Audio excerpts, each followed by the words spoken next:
All right. Hey, guys. Okay, you get to be in the basement with me today. My office, I don't know what happened with my office, but it's not accessible to any tenants today. And I'm not sure why. Hopefully nothing super dangerous happened in there. And all the kids and some homeschool friends are over upstairs this morning. So we are live from my basement. But we're still going to get to all these questions. Okay, we got some good questions that came in, not a ton, but we're going to dive right in, and I'll get those answered for you. Good questions, though, so I'm excited to answer some of them. There was something I wanted to tell everyone. Oh, yes. So I had an idea for some of the Q&A calls to be with some people that aren't me, that are specifically experts in certain areas. So I already have 2 people lined up to take over. I'm thinking maybe if we could do like one a month that was somebody that isn't me, that's an expert on something, that'd be really fun for you guys to see, the perspective of someone else. You could ask some focused questions about a content area, and it could almost turn into like a mini workshop of sorts. So I have someone coming in to talk about math from an unschooling perspective. So I'm really excited about that. I think we're going to be able to get her scheduled maybe next week or the week after next. And then I have a group of women that work with families with PDA diagnoses or suspected PDA diagnoses. Because we have such a large population of students here at Bridge with a PDA diagnosis or suspected PDA diagnosis, I think that would be a really, really helpful one, because I'm not, I'm familiar and I have some experience working with PDA families, but I'm certainly not an expert, nor do I have children with that diagnosis. So having somebody that, is immersed in the research and the understanding and has, family members with that diagnosis, to be able to come in and answer your questions that are supportive of, unschooling, is going to be really great. So those are the 2 content areas I have right now. If there's something else you very specifically want, or someone specifically you would love to see, that you know of, that you'd like to have come hop on and do a Q&A here with you, please reach out and let me know. You could, maybe I'll put up a thread in the Facebook group, or you can send an email, help desk, whatever, or submit a question with that information. That way my team knows who to reach out to. All right, let's dive in here. Okay, bunch of questions that kind of came in all at once. So there are a couple of questions, they're worded a little odd, that I'm not really sure how to answer, but essentially, what is still being updated on the portal? That's a good question. So what updates can you still expect? So you should now see the the Aligned Homeschool Routines Workshop. That is on there under the Parent Learning section. You should see the new learning logs for the new year. The things that we're still working on are some curriculum updates. Those are going to be coming kind of trickling in over the next couple of weeks. So the additional elements in the 4th grade curriculum, some updates to the middle school curriculum. We're going to start adding some things to high school. So that'll all be trickling in over the next couple of weeks and months. And we'll just send updates when that is available. We'll probably put updates on the homepage when you see those things changing. We are making some changes, some subtle changes to the student handbook, for a 25-26 version, but nothing major is going to change. We're just doing a few little edits, but there's no significant policy changes or anything significant, really. It'll be primarily the same. So if you're already using the student handbook, that's not going to be very different, but we'll update you when that's in there. What else? The one thing we're working on right now is a forms section, a section where you can access any forms you might need. And I'm really just trying to find the best way to format that. I don't want to overload you on the portal with so much stuff. I want to make sure that it is supportive and necessary and resourceful without just bombarding you with things that you probably won't ever have the time to look at or don't need. That's really important to me, that it's like stuff you can actually use. So that's probably the next couple of things. But we're always going to be making changes. So I'm not going to say that there's a date or a time when it'll be like fully done, because we're always going to be making some updates. But yeah, so those are the next couple things we're working on. But primarily, the main things you need for the year are there and functioning. By the way, if you're not in the Facebook group and you didn't see, and I think I mentioned it in this week's email, for somehow, some way, our notifications got shut off in the help desk. And I don't know why that happened, but the team was getting 0 notifications of new messages. And so the only ones that we were seeing were ones that would pop up while a team member was like active in the portal. So we were getting, to some of the questions that were coming in, but any that were being sent while a team member was not actively inside the help desk, and not even just in the portal, but like actively in the help desk. So unless we were in there answering someone else's question, that's the only reason we would see, or the only way we would see an update for some reason. I don't know what happened, but that got shut off. And so there is a backlog of messages in the help desk that I am working through. We're going to work over the weekend. I'm going to get in there and take care of a bunch of them. So if you have sent in a help desk message and have not heard back from anyone, that is why. Notifications are back on. So I'm playing a little catch up there. But just in case you were missing any of that. Okay, next question was, if I'm on a payment plan for tuition, is there a way that I can pay off the remaining balance sooner than the end of the year? Yes, absolutely. At any time you can do that. We can pay off the balance and it won't charge. If you're on the extended 12-month plan, there's a finance fee. And if you pay it early, I believe it cuts off that a little bit. It's just a tiny finance fee, but it should cut that off if you pay early. So you can do that at any time. You just need to, if you have your original email receipt, then you can log in there. So the system we use to process payments is different than the system that the portal is managed on, obviously. So that's why you get like 2 emails when you first enroll. You get one that's a receipt for your purchase, and then you get one that is a like a welcome enrollment letter from us and from the portal. So the receipt email would have the link for you to log in, to see your original order, and from there you can make any changes. You can change the credit card that's being used or the debit card that's being used. You can pay the balance in full. You can make an additional payment. You can see your order details, whatever. So you can do that from there. If you deleted that receipt or you can't find it, just let us know. Help desk email that you'd like to make an extra payment, or you want to know what your balance is, and we can look that up for you. And we can either give you that link to log in, or we can easily just manually run it. So whatever card you used to pay is saved in there to take your automatic payments. So if that's the same card you want to use to just pay the balance in full, we can just run that manually for you with your permission and get that taken care of for you. So you definitely can pay off early. That's not a problem.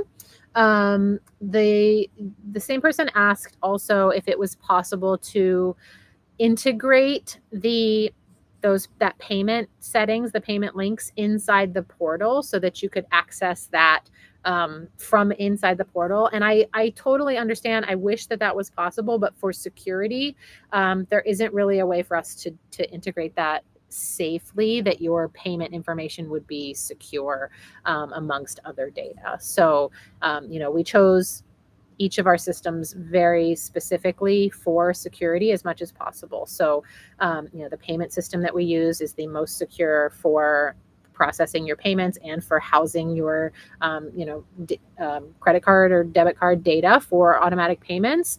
And then the portal that we use is, HIPAA protected or HIPAA level security for your child's, like for information, because, there's documents in there that have your child's name and birth date and your address on them. And so all of that is safe and secure inside that portal. So we chose those 2 specific things for their security primarily and their user interface. So there is not really a way currently to integrate those that we could adequately keep all of the data secure. So it might be a little bit of a pain, but we do it to make sure your information is secure. So hopefully that is understandable.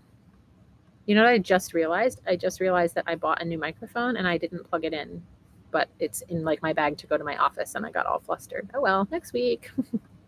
Next week we'll be back in my office, hopefully. We'll see what happened over there.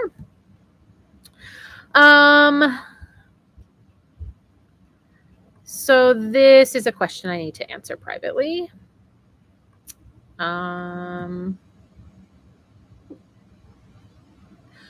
Oh, this is a really good question. Okay. I love this program, though I haven't fully figured it all out yet, but we're being flexible. You mentioned in the Bridge to Bridge schooling, understanding the difference between interests and curiosities. Could you talk about those and the differences?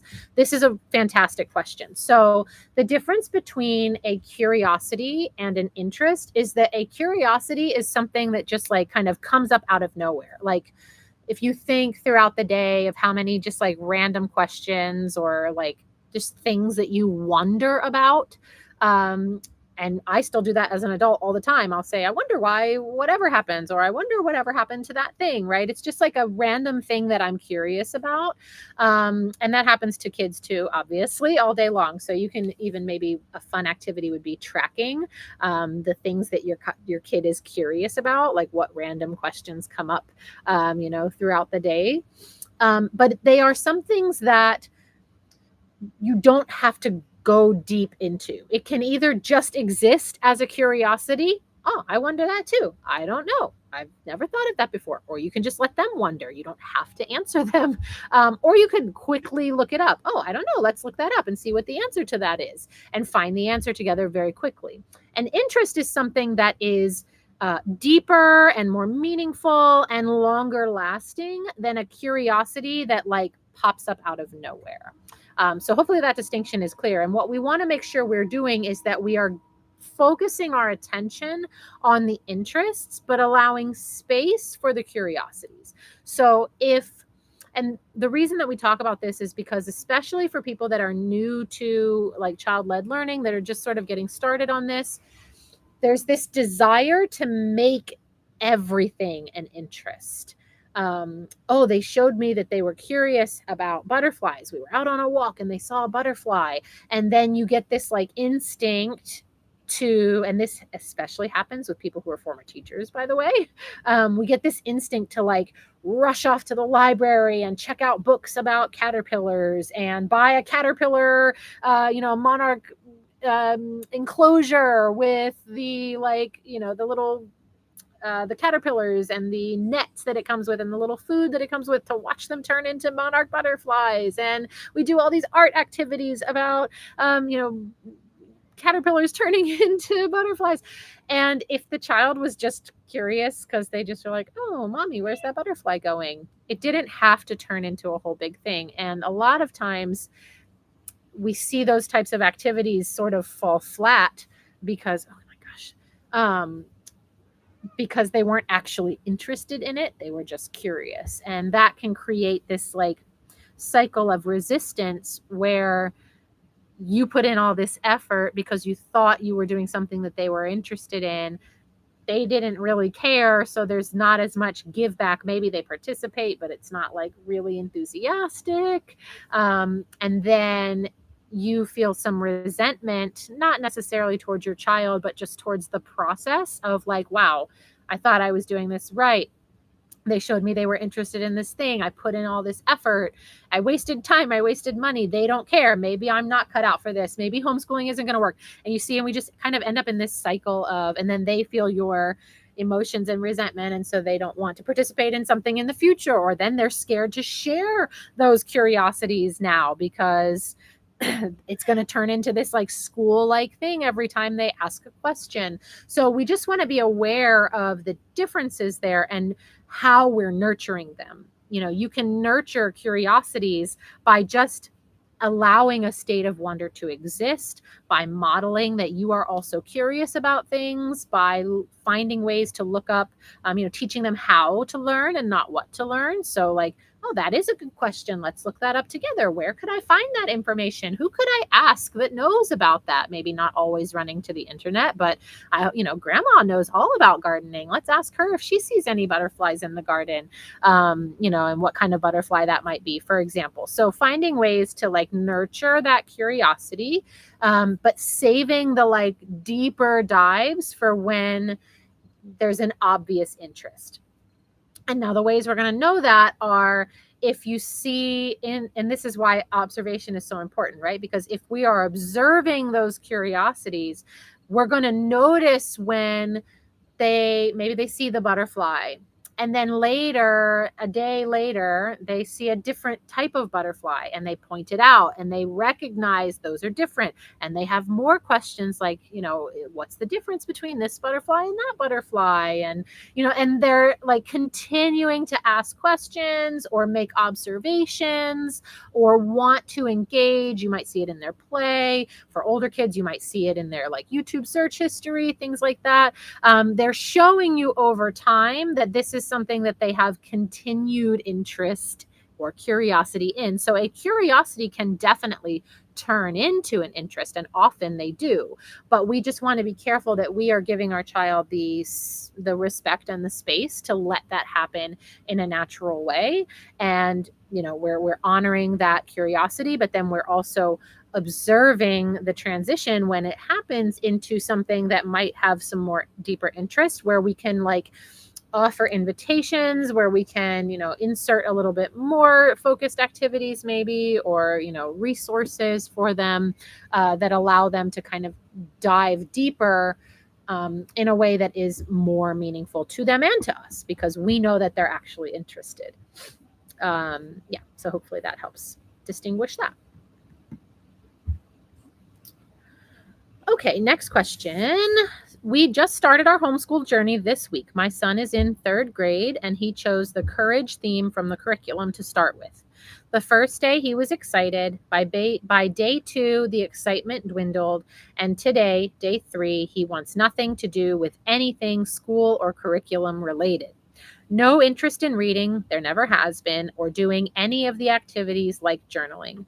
I don't want to push hard and totally turn him off. I just don't know at what point this won't be a good fit for him. Obviously, I know we're very early in the game here, but any ideas or suggestions would be greatly appreciated. He's been getting plenty of activity, doing things he enjoys, no screen time at all, and he's eating well.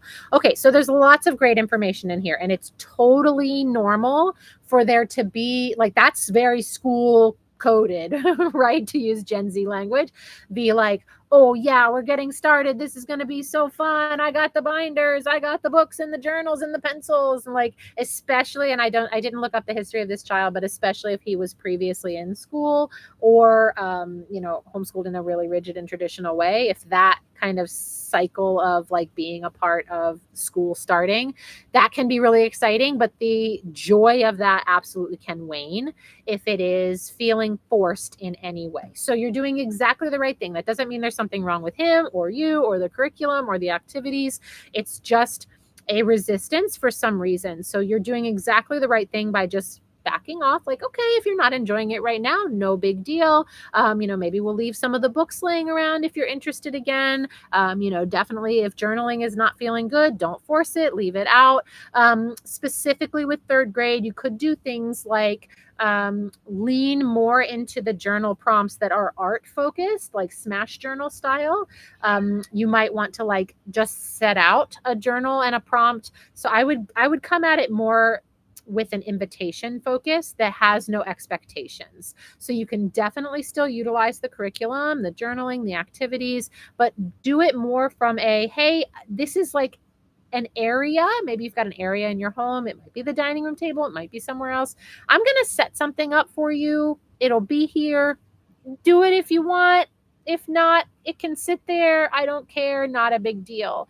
Almost treating it like a morning invitation. So if you have the Wonder Year or any of my old morning invitation calendars, doing it sort of like that, where even the journal prompt of the day is just sort of sat there.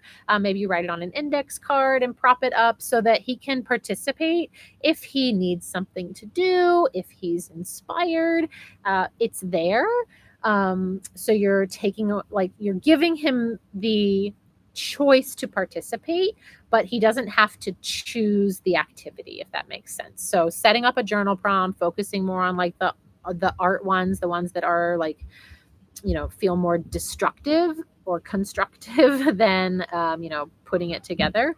And then the activities, find the ones in there that are way more like open-ended, that don't require you to sit down with him or lead him through all the steps. Ones that you could just sort of set out the materials, maybe write out, the instructions, and again, leave it there like an invitation for him to participate in if he wants. But even if that's showing resistance, just take it away for now. He'll come back to it. He'll cycle back around. If he is doing things he loves, if he's taking care of his body, if he's transitioning to this lifestyle on his own, then that is okay too. So focus on that for a while and just be, open and honest. At that age, they can understand a little bit about, how they're feeling about things. So, hey, you know what? You're not really loving this right now. That's totally fine. Like, we can try it again another time, whenever. And yeah, but I would come at it from an invitation perspective and see how that goes. All right, next question. I'm looking for guidance on how to fill out the learning logs for specifically unschooling activities. While we do some curriculum, we also do a lot of learning through projects and play, and sometimes I'm not sure how to break them down into subjects to put in the learning logs. For example, my son is always building or creating new mythological creatures and creating facts about them. Super cool. Can I just write this in the section about what we did, or do I need to break it down into the subject portion for it to be counted on his transcript? I hope that makes sense. Thank you. Yeah, absolutely. You don't have to use the subject areas. So if you'll notice in the learning logs, the only required sections are the child's name and the date that you're submitting it. That's it. It's just purely so we know, when did you do this and who is this for? Otherwise, you can absolutely skip any of the sections that are not resonating right now. So if you are fully like unschooling, you don't worry about subjects at any point, you don't need any specific like tailor-made subjects, for a high school transcript, for example, you don't need any of that to specifically show up on a transcript, and you're just living and learning and playing, then I would do one of two things. I would use more of the quick share option than the lengthy ones. That way you can just kind of type up a paragraph and put it in there, and we will still be able to take that information. So if your child is like designing mythological creatures, writing facts about them, I'm going to see that as, obviously reading, that's writing, that's spelling, that's art, that's probably some geography and history, depending on what facts they're writing, world culture. There's lots happening in there. So even just you typing that out real quickly, saying just literally that, I would know what's happening, or my team would know what's happening, and we can still apply that to the transcript. So you can either just utilize the quick share where you can just type it all into one and send it, or you can still use the lengthy one and just put it in any of the boxes that closely mirror like this is what we're doing. If you wanted to try to decide what subject area you'd want to throw it in just for your own pleasure, go for it. And that would probably fit best in like the English reading and writing section. But yeah, there's definitely no pressure for you to segment an unschooling lifestyle into subjects if you don't want to or need to. Okay. That's our job. We'll do that part for you. You live and learn, and we'll make it academically correct. Okay. Next question. I haven't pushed my son into writing and spelling and grammar, and I see now he's more ready to practice. Which theme or part of a curriculum do you suggest for the beginnings of spelling and grammar? His reading and vocabulary is beyond even my own. I'm not worried about that. It's putting it onto paper that we struggle with. So I actually wouldn't. So here's the thing. Oh man, this is just, I think that the workshop, I'm actually going to fact check myself while I'm doing this. I need to go into the portal and make sure. Okay. Inside the portal, under parent learning, watch the writing workshop. That's what you need to do. If this was your question, or if you have a similar question, go into the writing workshop and watch that, because that will help you understand the trajectory of learning and how that's happening for him. It will help you kind of get an assessment in general of where his writing is on the writing continuum, what types of activities you can be doing to help with that progression, because it isn't, oh, good, he wants to write now, let's find a writing program. That's like how we kill the love of writing immediately. And that's not what we want to do. So watch that writing workshop. That's the best thing I can recommend to you, because then it's just about providing him with the opportunities to practice it. And that does not have to be super structured. I think I did look up before what grade the child is in for this question. I can't remember now if it was third or fourth. But either way, if you're using the curriculum, both of those grade levels have journal prompts in them related to the theme and the topics. So if you just need some help with the prompts to use, then go there. And I would not, unless he's genuinely curious and asking you about it, I would not focus heavily on spelling and grammar. I would focus on the context and the content of writing, because it's just like anything else. The more we practice, the better we get at it, and the more we start paying attention to those nuances. It's kind of like cooking, right? Like if you didn't grow up in a family that cooked really fancy elaborate meals, or you never took cooking classes, or you never really cooked for yourself, you just did like, boxed spaghetti and, jarred pasta sauce, and that's the most you've ever made. And then you suddenly wanted, like, you had this drive to be like, a professional chef in your home. There's no amount of like, how do I want to put this? Like drill and kill, like book work or whatever, that's going to make you a better chef. You just have to practice. And the more you do it, the more you play around, the more you experiment with the same recipes or, different types of ingredients, you will get better and better. You'll learn all these little things that work and don't work. And it's the same for learning how to write. The best way to become a good writer is to write more. And to practice writing and to have fun with writing. And the more we micromanage something, the less we enjoy it and the less motivated we're going to be. So if, using the same analogy, I suddenly had this desire and this drive after very little training on my own to become a good chef, and I'm doing all this work on my own, and I'm learning and I'm researching and I'm experimenting, that's all great. And I have my own motivation to get better every time. But if my husband was there every meal being like, wow, you really should have done this differently and this differently, and this doesn't taste good, and like nitpicking everything, which is the same thing that happens when we're like red penning a child's work, when we're correcting all their grammar and correcting all their spelling, it immediately kills that motivation and that drive, right? So, but watching that writing workshop is exactly what you need to do. That will help you tremendously in, the understanding and the mindset around that topic. Okay. Live question. Quick share logs count towards the required amount of logs? Yes. Yes, the quick share learning logs still count towards your required minimums. All right. Next question. What would be your go-to recommendation on building a community or a co-op or any kind of supporting group when it seems like everyone is busy and finding dates to meet is a challenge? So I have minimal personal experience doing this. I did several years ago, I ran some homeschool co-ops. I ran like a forest school meetup type of thing.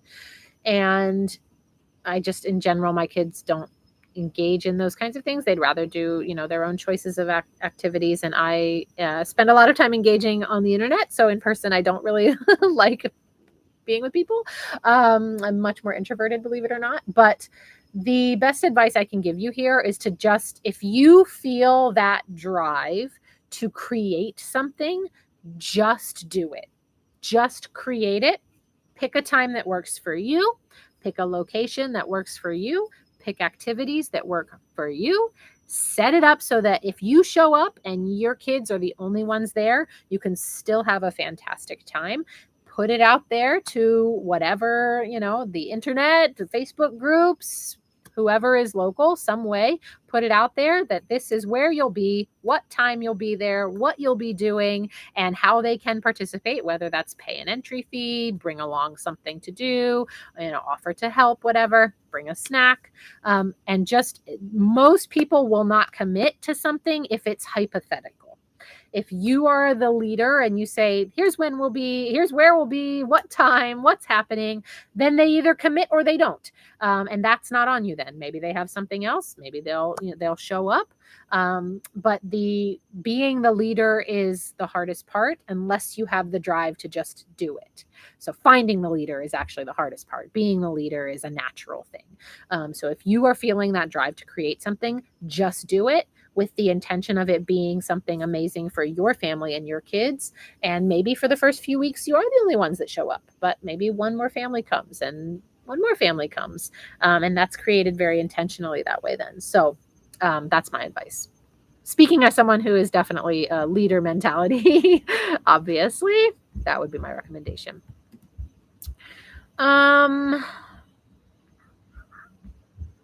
That is definitely a personal question I cannot answer here, so I will email that one. This one, can I answer this live?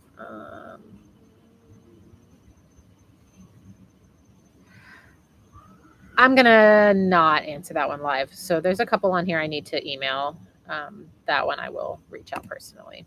Okay, so this is the last question then, because the others two, one of them I definitely have to answer individually. The other one, there's no way I can not give personal information. Okay, this is a good last question then. I feel uncomfortable assigning grades. Is this about results, how much they know, or effort, how hard they try, or how long they worked? Because that's random, and at times she wants to engage because of video game math or shopping math. Please advise. So actually, I'm going to look something up real fast. Okay, 5th grade. So the grades are obviously there. That's not automatically the grade that is going to be, on the transcript unless it is an official grade from, an online class or an outside source or something. It's really just there if you desire to have that. We don't operate from the perspective that grades are representative of how a person exists in the world or what they know or how they know it or how much effort is put in, right? So it's definitely very like an abstract type of thing. If it's causing any kind of stress around it, just don't. That's why it's not a required question. Just move on. More than anything, I think it might be more fun for the students to use that for themselves if they're filling out the student log, because it helps add a little bit of it's some real forced self-reflection. And I shouldn't use the word forced because it's not required, but it is an intentional self-reflection on how they feel about their effort and progress. So as a parent assigning that, you basically have the option of decide, that's more for, that question is there on the adult form. It's there for you. Either you desire to be, very structured and you're grading, like that's the system, you have a very traditional rigid homeschooling experience. That's what works for your family. You're assigning grades for their work. And that's what you want to see reflected in the transcript. So that's what you put there. And if so, let us know that. Or it's just there for you to kind of have that reflective piece for yourself, right? Like if I was going to worry about a grading scale, what would I do with it? What would I do here? And that really, I don't want to lay a rubric out for you because that detracts from everything we stand for here at Bridge Academy. I think it's better for us to leave that open-ended and you get to decide, if I was assigning a grade, what would I be looking for? Is it effort? Is it, the ability to share their knowledge? Is it acquisition of the knowledge? Is it, practical application of the knowledge later on? Am I waiting a month to assign a grade after we've talked about a subject? This is totally subjective, right? It's What would you choose? Because what that does is it forces you to reflect on what learning really is. What does that mean in your home when you are observing and assessing your child's progress? What does it mean to be moving forward and making progress in their learning? And you get to kind of decide that. And that's why it's not required, because that is going to be different for everybody based on, you know, where you are. So there's no real wrong answer. Is it effort? Sure, it can be. You know when your child is really trying and when they could care less. But really, then that's a good reflective piece of, wow, they didn't care about this at all. So why am I wasting my time and their time, trying to push my own agenda on their learning? Or maybe this is a topic that I've decided, or, as a family, we've decided is important for them to learn. Maybe it's, first aid and safety or something, or, whatever. Every family has priorities, and that's what matters. And they're not putting in any effort, but you have decided and made clear that it is a priority. What are we going to do about that? How are we going to address that? So it's really meant to be across the board. It's meant to be a reflection piece and not a destination of learning. I think is probably the best way I can put it. So hopefully that works. But if it is making you feel uncomfortable in any way, skip it. Then it's not for you, and that's totally fine, because it's not required. It's not needed. Yeah. All right. That is all the questions that came in this week. There are 2 or 3 that I have to individually reach out based on the question, which is totally fine. Again, we're getting caught up on some help desk stuff. Wow, my cat is being gross. Do you mind? She's cleaning herself in the camera. Hopefully next week I'm back in my office finally. And yeah, I think that's all we have for today. Again, we'll have some guest hosts coming in soon, hopefully. I'd like to get our first one up either next week or the week after. And in that case, whatever the specific topic is, we'll let you know in advance so you can submit questions specifically to that person. And just so you know, on those when we have guest hosts, any questions that came in that are specifically for me or about Bridge, like these, like learning log questions, we will just not, they just will get bumped to the next week, or we'll reach out personally. I won't expect a guest expert, obviously, to answer those questions. Which also, by the way, we have lots of very expertise people or expert people in our midst as well. So if you feel that you can adequately teach or talk about a topic that would benefit the Bridge family, please reach out and let us know. We could do, a workshop. We could do, a high school class. You could just be a guest on the Q&A. We really want to start expanding here beyond just, my face being the only one you ever see. So, so reach out. Let's share some ideas and chat. I think that's it for today. You guys have a fantastic weekend. And I will see you in the Facebook group and next week.